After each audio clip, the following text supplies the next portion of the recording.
ओम।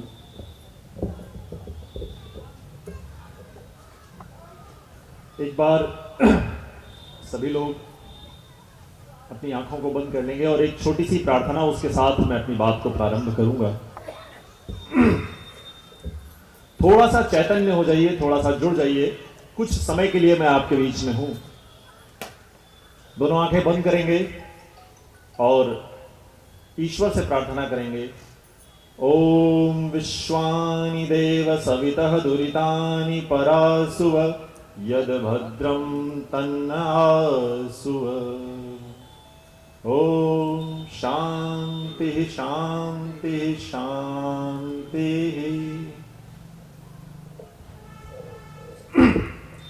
आज का ये अद्भुत कार्यक्रम और श्रीमद् भगवत गीता जैसा विषय, इस पर इसके जो दार्शनिक पक्ष हैं, हमारे मंच पर आदरणीय गुरुदेव उपस्थित हैं। बनारस से हमारे साथ आदरणीय गांगे गुरुदेव हैं।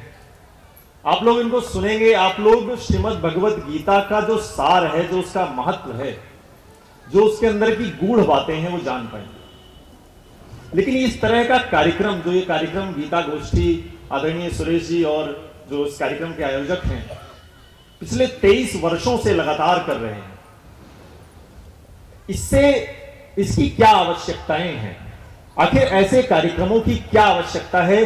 और आप सब मुझसे वरिष्ठ हैं, यहां पर बैठे हुए हैं। आज की जो युवा पीढ़ी है, उस तक ये सनातन साहित्य जो हैं, ये पहुंचना क्यों आवश्यक है, आज मैं आपसे इस विषय पर बात करूंगा। कुछ अगले 15-20 मिनट तक, आधे घंटे तक मैं आपके साथ हूं और मैं चाहूंगा कि आप सभी लोग एक एक क्षण के लिए मुझसे जुड़े रहें। मैं प्रयास करूंगा कि सारी बातें आपको बहुत ही सरल और आज की भाषा में, जो भाषा हम और आप समझते हैं, हम उस भाषा में आपसे बात करें। आज की तिथि बहुत महत्वपूर्ण है, 17 दिसंबर। आज इस ऐतिहासिक रामलीला मैदान में हम खड़े हैं। सामने भगवान श्री हनुमान जी का मंदिर है। आज भगवान श्री राम का विवाहोत्सव भी है। आज मार्गशीर्ष शुक्ल पंचमी तिथि है और आज के दिन ही गोस्वामी तुलसीदास जी ने रामचरितमानस को पूर्ण भी किया था। आज की तिथि की महत्ता आप देखिए। आज के ही दिन गीता का उपदेश जिसने अपने जीवन में आत्मसात किया, उन राजेंद्र नाथ लहड़ी जी का पुण्यतिथि भी है। और मैं ऐसा क्यों कह रहा हूं कि उन्होंने गीता के उपदेश को आत्मसात किया? क्योंकि फांसी से पहले अमर हुतात्मा राजेंद्र नाथ लहड़ी कहते हैं, मेरे शरीर में रोमांच हो रहा है इस बात को कहते हुए। वो कहते हैं कि मैं मरने नहीं जा रहा हूं, मैं स्वतंत्र भारत में जन्म लेने जा रहा हूं। ये बात बिना गीता को आत्मसात किए कहीं नहीं जा सकती। ये निकल नहीं सकती आपकी आत्मा से, अगर आपकी आत्मा में गीता अवतरित नहीं हो गई है। मैं आज बात करूंगा जो सनातन संस्कृति के बारे में हम बात करते हैं कि सनातन संस्कृति, आदरणीय सुरेश जी ने भी बताया कि हम सबसे प्राचीन हैं। सबसे पहले सनातन का अर्थ ही है जो सबसे पहले रहा हो, जो अनादिकाल से है। तो आज ये जो अवस्था धीरे धीरे आप देखते होंगे अपने आसपास समाज में, ये स्थिति क्यों हो रही है? सबसे पहले तो मैं प्राचीन समय से अगर बात करूं तो सनातन संस्कृति के जो ग्रंथ हैं, जब हम अस्तित्व में आ रहे थे, एक जगह मैं गया था, वो सर्वधर्म सम्मेलन था, कुछ ऐसा ही नाम था शायद उसका। उसमें सभी धर्मों के जो आचार्य हैं, जो गुरु हैं, सब बैठे हुए थे अलग अलग धर्मों के। और मैंने उस मंच से भी ये बात कही थी जो आज मैं आपके सामने भी कह रहा हूं कि मैं इसलिए नहीं कहता कि सनातन धर्म सर्वश्रेष्ठ है क्योंकि मैं सनातनी हूं। अगर मैं सनातनी होकर के इस बात को कहूं कि सनातन सर्वश्रेष्ठ है तो यह अन्याय हो जाएगा। मैं आप लोगों के ऊपर छोड़ता हूं। यही बात मैंने उस धर्म सम्मेलन में भी कही थी जहां पर अन्य धर्मों के लोग भी थे। मैंने कहा आप लोग तय कीजिए और आप लोग जो कहेंगे मैं उसको मान लूंगा। सनातन संस्कृति जब अस्तित्व में आ रही थी, जब हम अस्तित्व में आ रहे थे, उस समय हमारे सामने द्वंद्व नहीं थे। आप देखिए इस्लाम का जो इतिहास है, क्रिश्चियनिटी का जो इतिहास है, या जो भी अन्य संप्रदाय हैं उनके जो इतिहास हैं, उनका जन्म कैसे हुआ? द्वंद्वों में जन्म हुआ, युद्धों में जन्म हुआ। उनके अस्तित्व का संकट सबसे बड़ा था उनके समक्ष। जब मोहम्मद साहब के सामने सबसे बड़ा संकट क्या था कि अल्लाह जो है, जो वो कह रहे हैं, जो सर्वश्रेष्ठ ईश्वर हैं उनका कोई अपमान ना करे। तो ये सारे जो तत्व हैं, ये जो सारी बातें हैं, ये क्यों आपको इतनी आक्रामक प्रवृत्ति दिखती है अन्य संप्रदायों में? और तुलनात्मक रूप से हम सहिष्णु हैं, हम शांत हैं, और ये हमारा गुण है।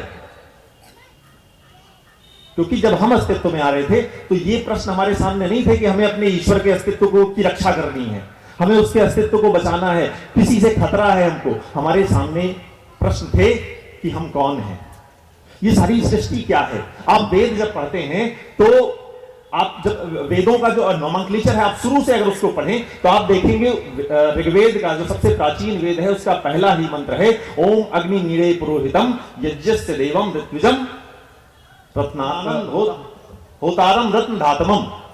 ये उसका पहला मंत्र है, अग्नि की उपासना, प्रकृति के जो अवयव हैं उनकी उपासना। तो हमारे पास वो समय था कि हम इस बारे में भी विचार कर सकते थे। जो उपनिषद के गुरु हैं उनसे उनके शिष्य पूछ रहे हैं कि गुरुदेव आप कौन हैं, मैं कौन हूं, ये सारी सृष्टि क्या है, ये क्यों बनाई परमात्मा ने? इस तरह के प्रश्नों पर विचार करने का समय था। तो इसलिए हमारे सारे शास्त्र जो हैं वो इस परम गूढ़ रहस्य से भरे हुए हैं। ऐसे ही श्रीमद् भगवद गीता, प्रश्न, लोग कहते हैं कि आपके धर्म में प्रश्नों की स्वतंत्रता नहीं है। मैं कहता हूं कि प्रश्नों से ही यह संस्कृति जन्मी है। आप एक उपनिषद का नाम ही प्रश्नोपनिषद है, जिसमें ऋषि पिप्पलाद से उनके शिष्य प्रश्न करते हैं, और कोई भी आकर के प्रश्न नहीं कर सकता है। जब ऋषि पिप्पलाद के पास जो उनके शिष्य हैं वो पहुंचते हैं प्रश्न करने के लिए, तो ऋषि कहते हैं कि 1 वर्ष तक तप, स्वाध्याय और ब्रह्मचर्य का पालन करो, मेरे आश्रम में रहो, और उसके बाद मुझे अगर लगा कि तुम उस योग्य हो तो मैं तुम्हारे प्रश्न सुनूंगा, और अगर मुझे उत्तर पता हुए तो मैं तुम्हें बताने में संकोच नहीं करूंगा। मतलब तुम्हारे प्रश्न में सुनूंगा भी तभी जब मुझे यह ज्ञात हो जाएगा कि तुम प्रश्न करने योग्य हो। तो ये जिज्ञासा को सम्मान देने की संस्कृति। आप देखिए कितने सामान्य प्रश्न हैं जो बालकों के मन में उठने वाले प्रश्न हैं। एक छोटा बच्चा जब आंख खोलता है तो सबसे पहले क्या देखता है कि ये सब क्या है मेरे आसपास।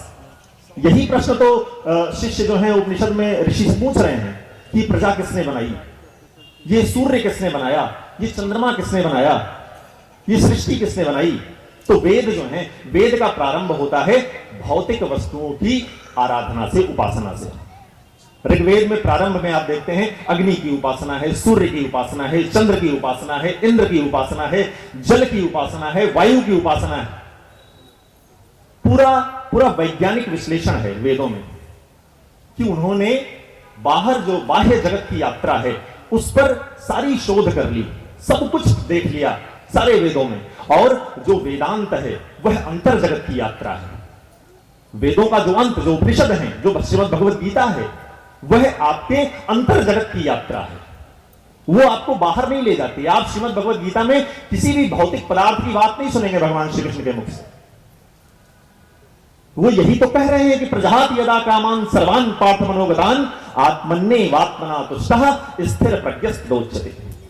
जो आत्मा से, आत्मा में ही मतलब स्वयं से स्वयं में संतुष्ट है वही स्थिर प्रज्ञ है। प्रजाति यदा कामान सर्वान पार्थ मनोगतान, जिसने अपनी सभी कामनाओं को त्याग दिया है वो क्या है, वह स्थिर प्रज्ञ है। ये अंतर जगत की यात्रा है। तो वेद जो है वो बाह्य जगत की यात्रा में बाह्य भौतिक संसार की निरर्थकता को जब समझ गए, उसके बाद उन्होंने प्रवेश किया अंतर जगत में। तो ये पूरी यात्रा जब आप वेदों को अध्ययन करते हैं, जब आप उपनिषदों का अध्ययन करते हैं, जब आप श्रीमद् भगवद गीता का अध्ययन करते हैं, प्रस्थान त्रयी में ब्रह्मसूत्र का अध्ययन करते हैं, तो आप जानते हैं कि यह मनुष्य जीवन में क्यों मिला है। हम गणना नहीं करते हैं। अगर हम गणना करें तो अगर कोई व्यक्ति 100 वर्ष भी जी रहा है, 100 वर्ष बहुत अधिक मैंने आज के समय में बोल दिया है, 100 वर्ष भी जी रहा है तो मात्र 36,500 दिन हुए। क्या होता है 36,500 दिनों में? उसमें भी ये आपाधापी की ये मुझे मिल जाए, इतना बड़ा घर मैं बना लूं, इतनी बड़ी गाड़ी मुझे हो जाए, एक गाड़ी हो गई है तो 5 और खरीद लें, इसी आपाधापी में ये जो कुछ दिन हमको मिले हुए हैं इस धरती पर वैसे व्यतीत हो जाते हैं। और उसके बाद एक समय आता है, जब अभी आदरणीय सुरेश जी बता रहे थे कि अंत समय में परमात्मा का ध्यान हम क्यों नहीं कर पाते हैं, क्योंकि हमको पता ही नहीं है कि अंत समय कब आ जाएगा, और हम हर समय तो संसार की इच्छा कर रहे हैं। आज अगर ईश्वर हमारे सामने प्रकट हो जाए तो हम उससे भी संसार ही मांगेंगे, हम उससे भी कहेंगे कि हमको कुछ ऐसा दे दो जो इस संसार में हो। तो जब परमात्मा से भी संसार को मांगने की इच्छा हमारे अंदर है तो हम कैसे ये बात कल्पना भी कर सकते हैं कि हमारे अंदर आध्यात्मिक उत्थान होगा। कुछ ये एक ऐसा विषय है जिसमें अगर चर्चा की जाए तो चर्चा होती ही रहेगी, बात समाप्त ही नहीं होगी। लेकिन हुआ क्या, मैं विषय पर वापस लौटता हूं। हुआ ये कि जो 1200-1300 वर्षों का हमारा गुलामी का लिखित इतिहास है, इस गुलामी के इतिहास में एक काम हुआ जो सबसे गलत हुआ। परतंत्रता पूरे विश्व में अलग अलग स्थानों पर भी आई, लेकिन भारत में एक बहुत बड़ी दुर्घटना हो गई। भारत में दुर्घटना यह हो गई कि भारत का जो मानस है वह हीन भावना का शिकार हो गया। और हीन भावना कैसी? हीन भावना आपकी अपनी संस्कृति के प्रति। आपको बता दिया गया कि आपके शास्त्र कूड़ा है, उसमें कुछ नहीं रखा हुआ है, शास्त्रों को जला दो। ये सिर्फ पाखंड फैला रहे हैं आपके शास्त्र। और दुर्भाग्य ये हुआ कि हम इसको मानते चले गए, हमने पढ़ा नहीं। आप देखिए विश्व में कोई ऐसी संस्कृति, कोई ऐसा धर्म है जिस धर्म के धर्मावलंबी अपने ही शास्त्रों को न पढ़ पाते हो। अभी बताया आदरणीय सुरेश जी ने कि संस्कृत का सही उच्चारण करने वाला एक युवा उनको नहीं मिला पिछले 4-5 दिनों में। क्यों ऐसा हुआ? मेरे समक्ष ये प्रश्न ज्यादा गंभीर है कि ऐसा क्यों हुआ कि इतने बड़े समाज में, इतने बड़े शहर में एक ऐसा युवा नहीं मिलता है जो संस्कृत भाषा को अच्छे से उच्चारण कर सकता हो, बोल सकता हो, समझ सकता हो। समझना तो बहुत दूर की बात हो गई, सबसे पहले तो पढ़ना आना चाहिए। क्यों? संस्कृत पढ़ने से क्या लाभ है? संस्कृत पढ़ने से क्या लाभ है? हर वक्त लाभ और हानि की जो विचारधारा है, इसने हमको व्यापारी बना दिया। तो हमने जीवन को भी व्यापार समझ लिया कि कुछ लाभ नहीं होगा तो नहीं करेंगे। संस्कृत पढ़ने का कोई लाभ नहीं दिखा हमको, तो हमने संस्कृत को छोड़ दिया। और यहां से जो हीन भावना ये गुलामी के समय में, और एक बात और मैं थोड़ा सा इसमें जोड़ूंगा कि मुगलों का जो स्वतंत्रता का काल था, उस समय उन्होंने क्या किया? उन्होंने हमारे मंदिरों को तोड़ा, उन्होंने कन्वर्जन किए, उन्होंने जो हिंदू थे उनको कन्वर्ट किया, मुसलमान बनाया। लेकिन वो भारत की आत्मा पर वार नहीं कर पाए। उन्होंने इंफ्रास्ट्रक्चर बर्बाद कर दिया देश का, उन्होंने नक्शे बदल दिए देश के, नाम बदल दिए पूरे देश के, लेकिन वो आत्मा पर वार नहीं कर पाए। इसलिए जब अंग्रेज आए हैं, ज्यादा बड़ा नुकसान उन्होंने किया। अंग्रेजों ने कोई क्रिश्चियन चर्च नहीं मंदिर तोड़ के बनाया है, उन्होंने कोई चर्च नहीं बनाया। वो जानते थे, वो अध्ययन करके आए थे इस देश पर कि यहां की संस्कृति जो है, जो मैकॉले है, जिसकी शिक्षा पद्धति आज भी इस देश में चल रही है, उसने 1835 में जो उस समय का पार्लियामेंट था देश का, उसमें भाषण दिया है। उसने कहा है कि इस देश को अगर गुलाम बनाना है तो यहां के लोगों की भाषा, यहां की संस्कृति, यहां की परंपराएं हो सकते हैं। तो उन्होंने अंग्रेजी शिक्षा व्यवस्था जो है, जो नौकर बनाती है आपको, वो तुम्हारे ऊपर सौंप दी। और इस देश का जो गुरुकुलीय इतिहास था, जहां पर महर्षि गौतम, कणाद, जैमिनी, पाणिनि, पतंजलि, चरक, सुश्रुत, धन्वंतरी, ये हमारा इतिहास है। हम भूल गए। मुझे पता है कि आप लोगों में से भी, आप तो बहुत विद्वान लोग हैं, बहुत सारे लोग ऐसे होंगे जो इनका नाम भी नहीं जानते होंगे। ये दुर्भाग्य है हमारा ये हमारे वैज्ञानिक हैं। महर्षि कणाद जो हैं वो वैज्ञानिक हैं, शुद्ध वैज्ञानिक। अब मैं आपको प्रमाण के साथ कुछ बात करता हूं, क्योंकि मैंने आधुनिक विज्ञान भी पढ़ा, मैंने जो मॉडर्न साइंस है उसको भी पढ़ा, और मैंने शास्त्रों को भी पढ़ा, तो मैं समझ पाया कि देखिए कितनी गूढ़ बातें। अभी कुछ वर्षों के पहले की शोध है, मैनचेस्टर यूनिवर्सिटी में एक शोध हुई, उन्होंने बताया कि जो न्यूटन के लॉज ऑफ मोशन हैं वो भारतीय ग्रंथ वैशेषिक दर्शन से प्रभावित हैं। और उसके बाद मैंने वो उन सूत्रों की खोज करना प्रारंभ किया कि वो कौन से सूत्र हैं जिनसे लॉज ऑफ मोशन आ रहे हैं। आप कल्पना कीजिए ना, आप सोचिए ये क्रिश्चियनिटी तो 2000 वर्ष पहले अस्तित्व में आ गई थी, लेकिन ऐसा क्यों हुआ कि जब भारत पर आक्रमण हो गया है उसके बाद ही ये सारे वैज्ञानिक, वो न्यूटन हो, वो आइंस्टीन हो, वो डाल्टन हो, गैलीलियो हो, ये सब ये क्यों आ रहे हैं उसके बाद ही 17वीं 18वीं 19वीं शताब्दी में? इसके पीछे कारण है। कारण यह है कि जिन शास्त्रों को तुमने हीन भावना के कारण छोड़ दिया था, उन्होंने उस शास्त्रों का ट्रांसलेशन किया अंग्रेजी में, उसको पढ़ा, उसको समझा, उससे सूत्र निकाले और वो अब उस पर अपना पेटेंट कर रहे हैं। हल्दी दूध आप कब से पीते आ रहे हैं? आप लोग बचपन से, आपके परदादा भी बचपन से हल्दी दूध पी रहे होंगे। आयुर्वेद में हजारों वर्ष पहले हल्दी दूध का वर्णन है, लेकिन अभी पिछले वर्ष अमेरिका ने गोल्डन मिल्क बोल करके उसका पेटेंट अपने नाम कर लिया कि हल्दी दूध उनकी खोज है। हल्दी दूध में जो रोग प्रतिरोधक क्षमता बढ़ाने के गुण हैं, वो खोज किसकी है? वो अमेरिका की, उसने पेटेंट कर लिया। आप बैठे रहिए इसी हीन भावना से ग्रस्त होकर।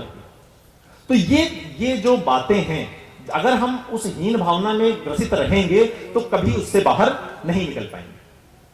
मैं एक दो सूत्र आपको वैशेषिक दर्शन के बताता हूं और श्रीमद् भगवत गीता पर कुछ बात अपनी रखने का प्रयास करता हूं।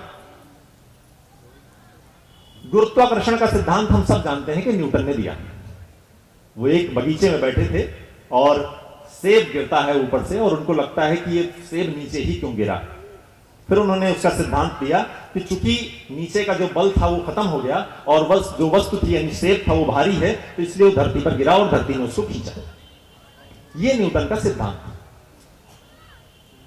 महर्षि कणाद ने वैशेषिक दर्शन में लिखा, संयोगात भावे गुरुत्वात् पतनम। वैशेषिक सूत्र है ये, सूत्र अर्थात फॉर्मूला। अब उसकी व्याख्या किसको करनी थी? हमें करनी थी। हमने उसको पढ़ा ही नहीं, तो हम व्याख्या तो बहुत दूर की बात हो गई। उन्होंने कहा संयोगात भावे गुरुत्वात् पतनम, संयोग के अभाव में वस्तुएं जो हैं वो भारी हो जाती हैं। किसके संयोग के अभाव में? जैसे ये कुछ है, इस पर मेरा बाहरी बल लगा हुआ है, इस बल के संयोग के अभाव में यह वस्तु भारी हो जाएगी और गुरुत्वात् अर्थात भारी होना और पतनम माने नीचे गिर जाएगी। जाकर के इसकी व्याख्या में जाऊंगा तो बहुत समय लग जाएगा। दूसरा जो लॉ है प्रयत्न विशेषानुमोदन विशेषण, ये कणाद का वैशेषिक दर्शन मैं आपको बता रहा हूं। तीसरा है कार्य विरोधी कर्म, every action has an equal and opposite reaction. कार्य विरोधी कर्म, हर कार्य के लिए विरोधी कर्म है जिसकी वजह से वह कार्य हो रहा है। इसकी व्याख्या कौन करता? तो ये सारी बात। टाइम डायलेशन के बारे में, टाइम डायलेशन जो है एक थ्योरी है जो यहां पर विद्यार्थी होंगे अगर विज्ञान के तो समझेंगे, लेकिन टाइम डायलेशन हमारे पुराणों में कब से है? हम आप सब भागवत महापुराण में पढ़ते हैं कि ब्रह्मा जी का दिन जो है वो धरती के कितने हजार दिनों के बराबर होता है। तो ये आप पढ़ते आ रहे हैं, लेकिन हमने पुराणों को कह दिया कि पुराण तो बेकार है, पुराण तो फालतू है, इसमें तो कुछ लिखा नहीं हुआ है। तो वो हीन भावना जो थी उसके कारण ये सब कुछ। और हीन भावना का एक छोटी सी बात और करूंगा। हीन भावना का कारण क्या है? कि जो इतिहास हम पढ़ रहे हैं, आप सबने भी अपने बाल्य आए हैं, क्या उस समय में समाज में सिर्फ राजनीति ही थी? उस समय आध्यात्मिक जगत में कौन क्या कर रहा था? सांस्कृतिक जगत में क्या हो रहा था? किस प्रकार का साहित्य उस समय लिखा जा रहा था? किस समाज की क्या स्थिति थी? समाज के जो पिछड़े वर्ग के लोग हैं उनकी क्या स्थिति थी? ये सब आपको कहीं क्या इतिहास की किताबों में देखने को मिला? मुझे तो नहीं मिला। जो मैंने इतिहास पढ़ा मुझे तो ये देखने को नहीं मिला। इसीलिए ये सारा द्वंद्व हुआ, क्योंकि इतिहास लेखन की विधा बदली। पिछले 4-5 हजार वर्षों में इतिहास लेखन की विधा बदली, जिसमें तथ्यों पर बहुत जोर दिया, जिसने फैक्ट्स जो है ये जो तथ्य बटोरने पे बहुत जोर दिया कि अकबर ने इतने 1834 में ये हुआ, 1535 में ये हुआ, 1776 में ये हुआ, 1213 में इनकी लड़ाई हो गई, इस पे बहुत जोर दिया। इसका मेरे और आपके जीवन में क्या प्रभाव पड़ रहा है?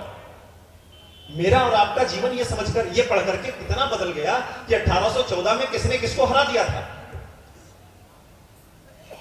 और जो प्राचीन समय में इतिहास लिखा जाता था, महाभारत और रामायण भारत की संस्कृति है, भारत का इतिहास है। उनको इतिहास पुराण कहा है। और इतिहास का अर्थ है इतिहास, जो यह ऐसा था इतिहास। लेकिन इतिहास लेखन की विधा किस प्रकार थी कि जब भगवान चले हैं तो वो सबसे पहले निषाद से मिलते हैं। उससे हमको पता चलता है कि उस समय निषादों की या जो निषाद लोग थे उनकी क्या स्थिति थी। वो केवट से मिलते हैं। वो उस समय आध्यात्मिक जगत में क्या हो रहा है, वो ऋषि अगस्त्य से मिलते हैं जिन्होंने उनको शस्त्र दिए हैं। किस प्रकार के अनुसंधान ऋषि कर रहे थे, तो ऋषि अगस्त्य ने उनको शस्त्र दिए हैं। फिर वो मां अनुसुईया से मिलते हैं जिन्होंने माता सीता को वस्त्र दिए हैं। फिर वो ऋषि गौतम से मिलते हैं, वो मां शबरी से मिलते हैं, वो सुग्रीव से मिलते हैं, हनुमान से मिलते हैं, अंगद से मिलते हैं, जटायु से मिलते हैं, संपाति से मिलते हैं। ये सारा इतिहास भारत का नहीं मिल रहा है आपको। लेकिन हम क्या कहते हैं, हम राम कथा सुनने जा रहे हैं। अरे राम कथा नहीं सुनने जा रहे हैं आप राम ने नुकसान किया है। क्योंकि जो कहानियां होती हैं वो तो कल्पनाएं होती हैं। तो हमने राम और कृष्ण को कल्पना समझ लिया। हमको लगता है कि जो महाभारत है वो किसी एक कवि की कल्पना है। आप सोचिए ना, आज के 5000 साल पहले जब एक स्याही में डुबो करके लिखा जाता था, किसके पास इतना समय था कि ये कल्पना की लिखी हुई किताब को इतना मेहनत करके लिखेगा? वो इतिहास है आपका। और वही गौरव जब आपके अंदर वापस आएगा, हमारे अंदर वापस आएगा, तो हम अपने आप वही दिन वह दिन होगा जिस दिन भारत अपने आप विश्वगुरु हो जाएगा।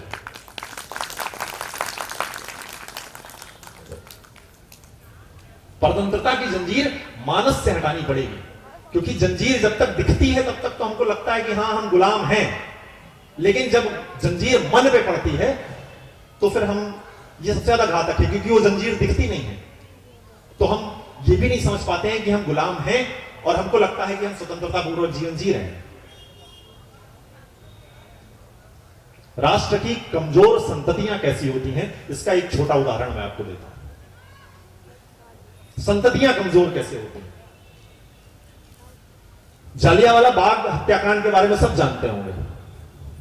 एक अंग्रेज अधिकारी डायर और सैकड़ों भारतीय सिपाही बंदूक लेकर के, अंग्रेज अधिकारी के कहने पर सैकड़ों भारतीय सिपाही भारतीयों के ऊपर गोली चला रहे थे। ये है कमजोर संततियां। किसी एक के अंदर भी वह पुरुषत्व नहीं जागा कि उसकी बंदूक की नली डायर की ओर घूम जाए और सारी कहानी वहीं समाप्त हो जाए। नहीं हुआ, क्योंकि सोई हुई सभ्यताएं, खोई हुई सभ्यताएं, निर्वीर्य सभ्यताएं ऐसे नहीं जागती। हीन भावना जब तक समाप्त नहीं होगी, मेरी सारी लड़ाई हीन भावना के खिलाफ है। अभी बताया कि बच्चा जब घर में भगवत गीता पढ़ता है तो हम कहते हैं कि सन्यासी हो जाएगा।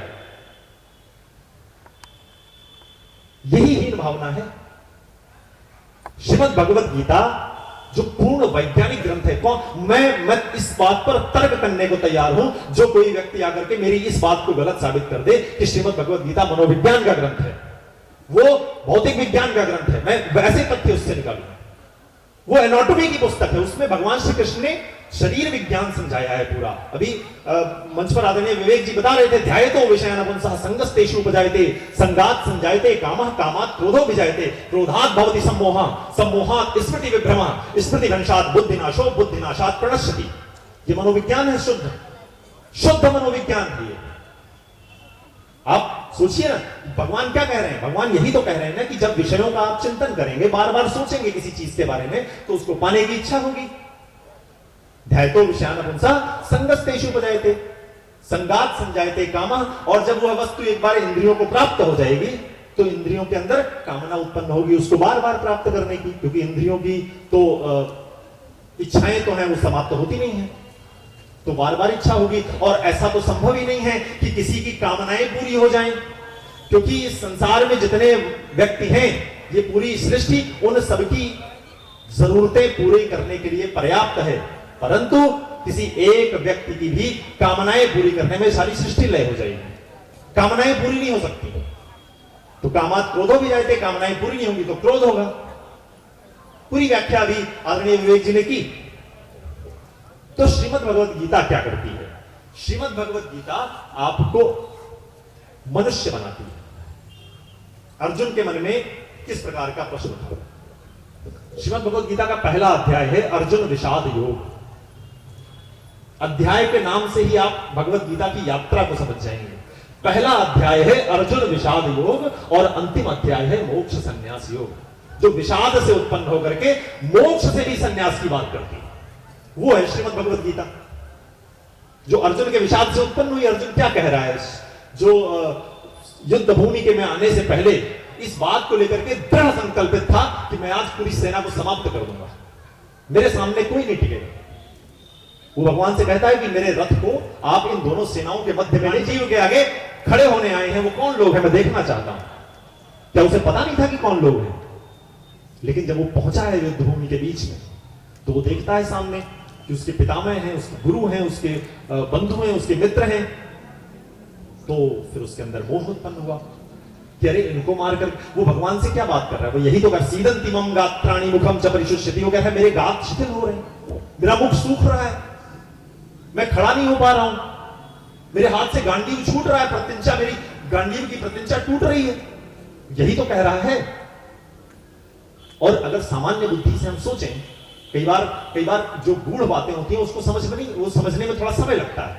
सामान्य बुद्धि से हम सोचें तो अगर भगवान श्री कृष्ण चाहते तो युद्ध ना होता, महाभारत का युद्ध ना होता अगर भगवान श्री कृष्ण चाहते। अगर वो गीता का उपदेश ना देते अर्जुन को, तो अर्जुन तो सही बात कह रहा है। वो कह रहा है कि मैं अपनों को मार करके राज्य प्राप्त करके करूंगा भी क्या?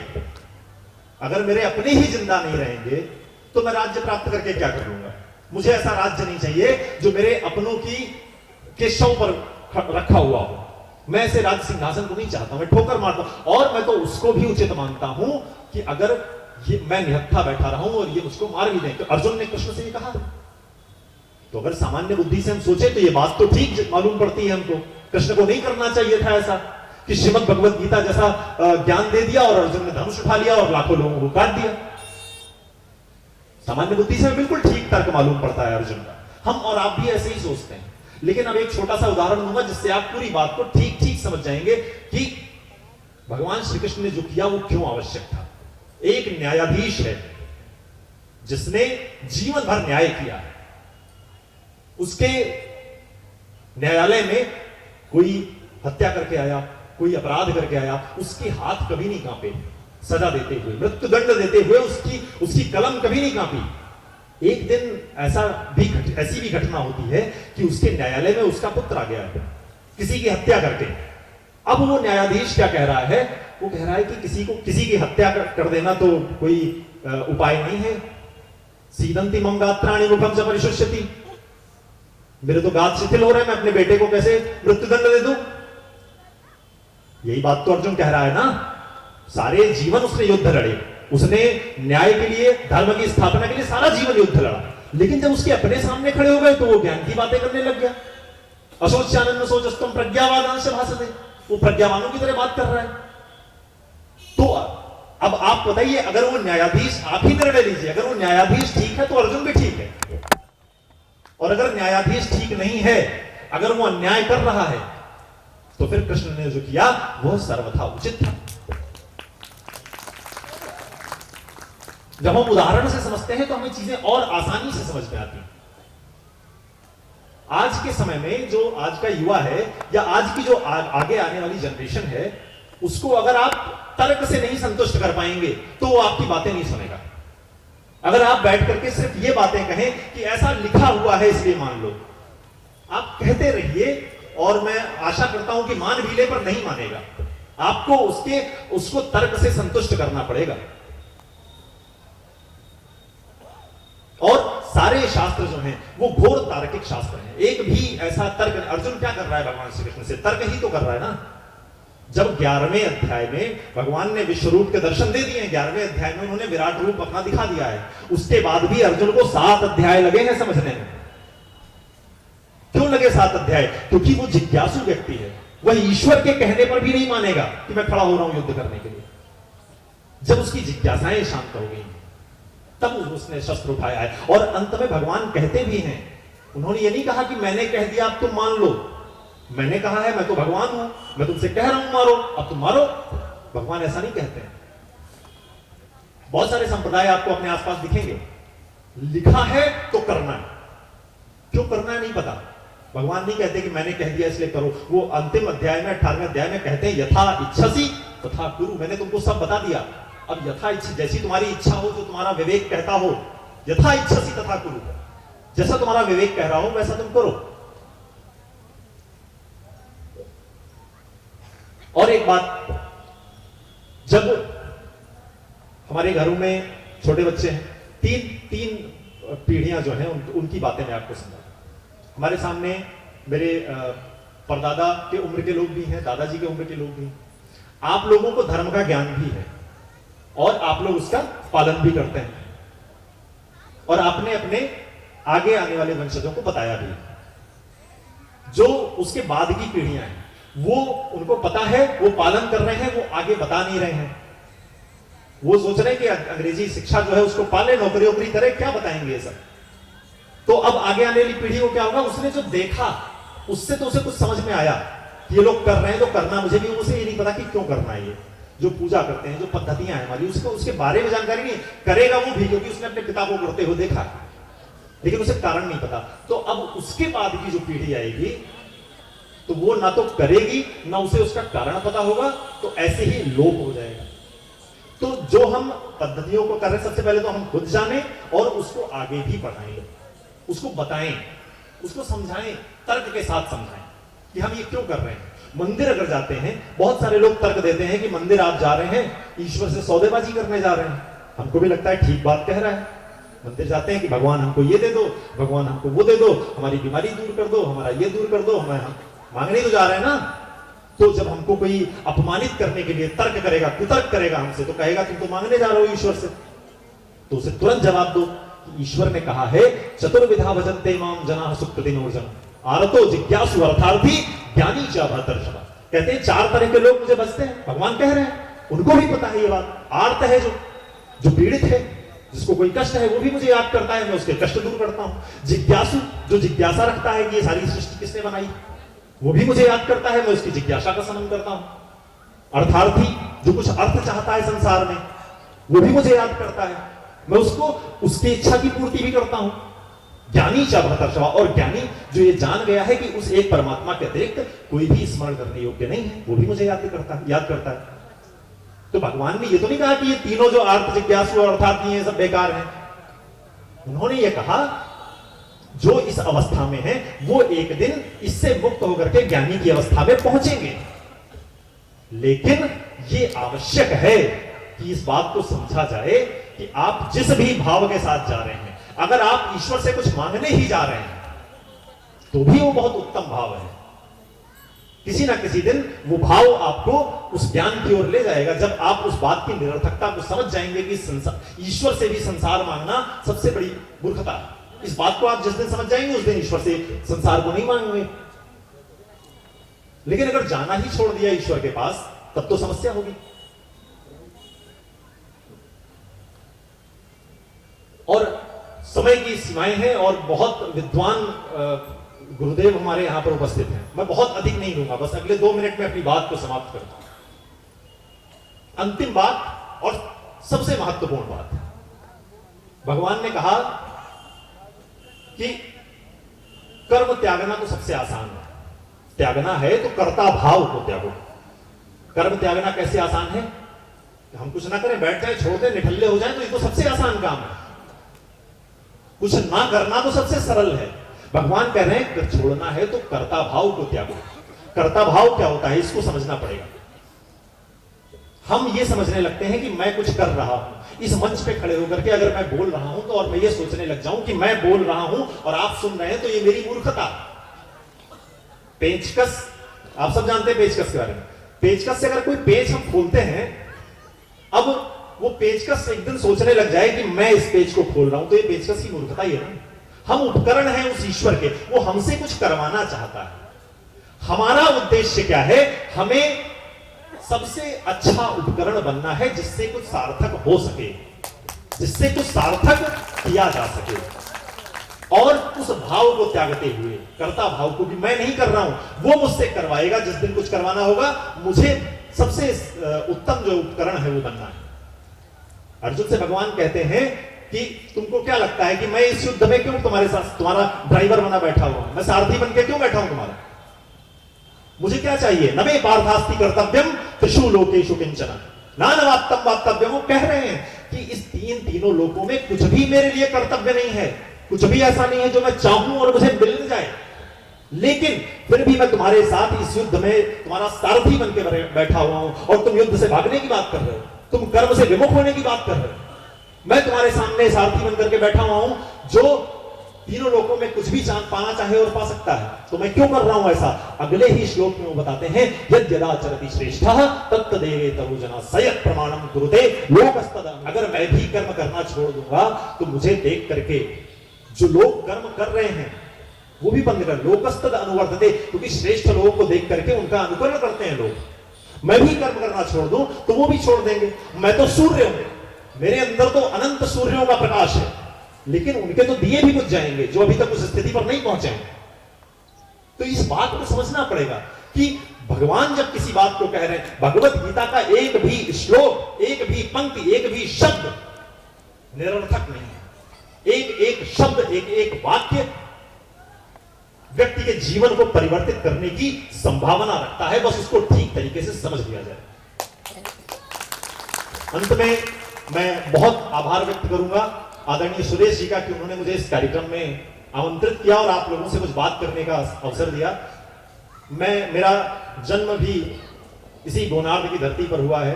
भगवान राम के गौशाला जो जिसको कहते हैं, वहां पर मेरा जन्म हुआ है। मेरा सौभाग्य है और परम सौभाग्य यह है कि यहाँ पर दर्शक दीर्घा में मेरे परिवार के सभी लोग लगभग उपस्थित हैं। सब मेरे पूजनीय हैं, सब मेरे सम्माननीय हैं।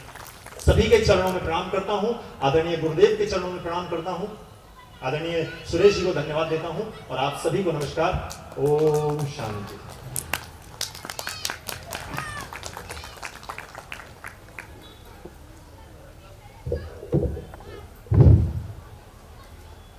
बहुत बहुत धन्यवाद भाई महिम जी।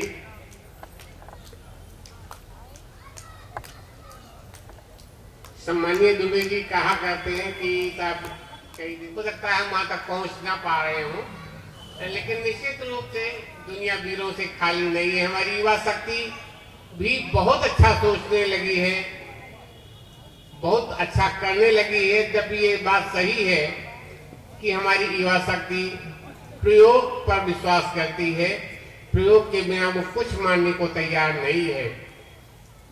इसलिए हमें युवा पर तो युवा के लिए कुछ करना ही है।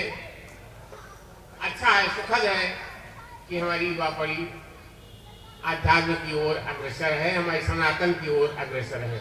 बहुत बहुत धन्यवाद। और अब वक्त है, समय है एक भजन का। भजन श्रीमती किरण पांडे जी द्वारा।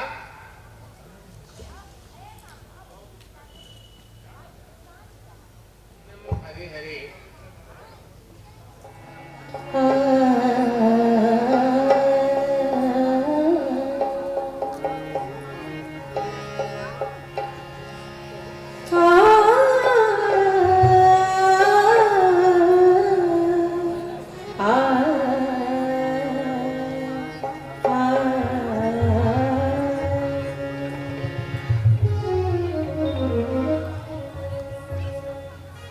राधा रमण हरे हरे, राधा रमण हरे हरे, ब्रज जन प्रियतम बाल मुकुंदम, राधा रमण हरे हरे, राधा रमण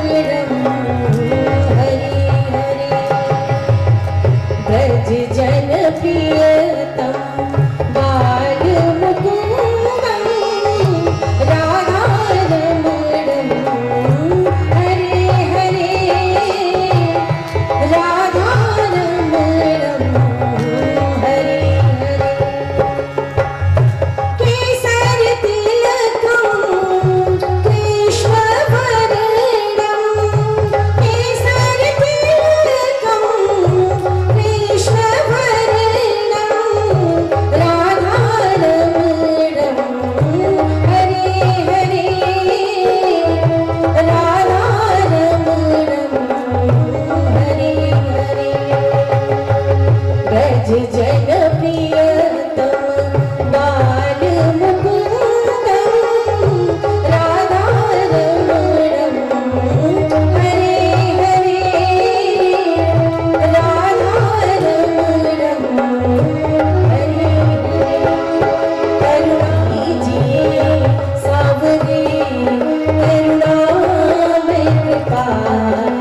बता दीजिए सांवरे कहाँ जाए बता दीजिए सांवरे छोड़ कर तेरे चरणों को हम सांवरे छोड़ कर तेरे चरणों को हम सांवरे कहाँ जाए बता दीजिए सांवरे कहाँ जाए बता दीजिए सांवरे कहाँ जाए बता दीजिए गोरज मुख लसितम भक्त चित वसितम राधा रमणम हरे हरे राधा रमणम हरे हरे राधा रमणम हरे हरे ब्रज जन प्रियतम बाल मुकुंदम राधा रमणम हरे हरे राधा रमणम हरे हरे जय जय राधा रमण प्यारे राधा रमण राधे कृष्ण कृष्ण राधे कृष्ण कृष्ण ओ जय जय राधा रमण प्यारो राधा रमण राधे कृष्ण कृष्ण राधे कृष्ण कृष्ण राधे कृष्ण कृष्ण राधे कृष्ण कृष्ण राधे कृष्ण कृष्ण राधे कृष्ण कृष्ण बोलिए श्री कृष्ण भगवान की जय। लक्ष्य की ओर अग्रसारित है। केवल हमारे शीर्ष के दो वक्ता हमारे बीच में हैं। आप सभी जानते हैं, हम भी जानते हैं कि इन्हें ही सुनने के लिए ये पूरी मेजॉरिटी, ये पूरा समाज बैठा रहता है। पिछले कई वर्षों से हम उनकी बात सुनने के लिए आतुर रहते हैं, जिनका वक्तव्य अब होने जा रहा है। और मैं तो ये कहा करता हूँ, श्रीमद् भगवद गीता का उस श्लोक याद आता है, सर्वधर्मान् परित्यज्य माम एकम शरणं व्रज अहम